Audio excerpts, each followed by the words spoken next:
अकोल्याच्या मूर्तिजापूर तालुक्यातील गाजीपूर येथे झालेल्या शेतकरी सभेत रविकांत तुपकरांनी सरकारकडे थेट इशारा दिला।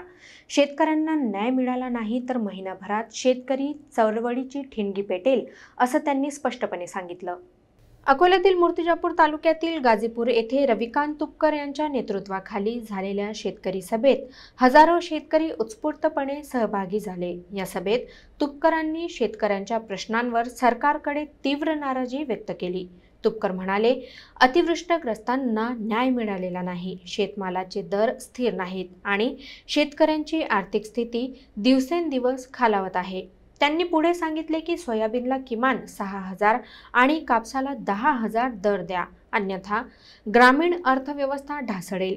सभेतील शेतकऱ्यांनी भाववाढ, कर्जमाफी आणि तात्काळ मदत या मागण्यांवर एकमुखी ठराव मंजूर केला।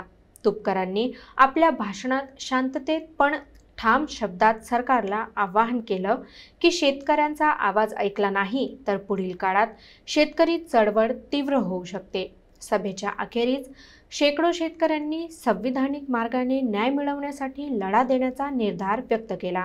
अकोल्याच्या गाजीपूर सभेने विदर्भातील शेतकरी चळवळीला नवचैतन्य दिलं असून शेतकऱ्यांचा आत्मविश्वास पुन्हा पेटवला आहे। आज गृहमंत्री असं म्हणाले अहिल्यानगरमध्ये की अजून प्रस्तावच आमच्याकडे आला नाही, मग आम्ही मेल्यावर प्रस्ताव पाठवता का? आम्ही काय ढगात गेल्यावर मग आम्हाला मदत मिळणार आहे का? गावगाड्यातल्या शेतकऱ्यांमध्ये असंतोषाचं वातावरण आहे। नेपाळमध्ये जसं सामान्य लोकांनी तुळू मंत्र्यांना आणलं तसं महाराष्ट्रातली शेतकऱ्यांची पोरं आज लग्न व्हायला तयार नाहीत। ही आमची पोरं आता सरकलेली आहेत डोक्यामध्ये, त्यामुळे ही पोरं कधी मंत्र्यांच्या कॉलर पकडून जर का मंत्र्यांना रस्त्यावर यांनी हाणलं किंवा यांचे कपडे काढले मंत्र्यांचे तर कोणालाही नवल वाटायला नको, इतका प्रचंड असंतोष हा गाव खेड्यामध्ये लोकांच्या मनामध्ये आहे। बिलकुल थेट इशारा आहे, लोकांमध्ये असंतोषाची भावना आहे।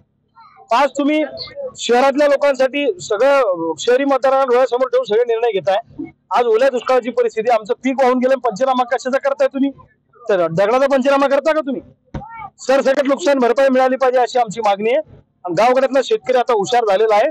आम्ही काय आता पुढऱ्याच्या मागे फिरणं शेतकऱ्यांनी आता बंद केलेलं आहे। आता आला की गावगाड्यातले शेतकऱ्याचे, मी तुम्हाला सांगितलं की आमच्या पोरांचे लग्न व्हायला तयार नाही, लग्न होत नाही, त्याच्यामुळे पोरं व्हायबल झाले, आता ते काही करू शकतात, एवढं त्यांनी सरकारमधल्या लोकांनी लक्षात ठेवा।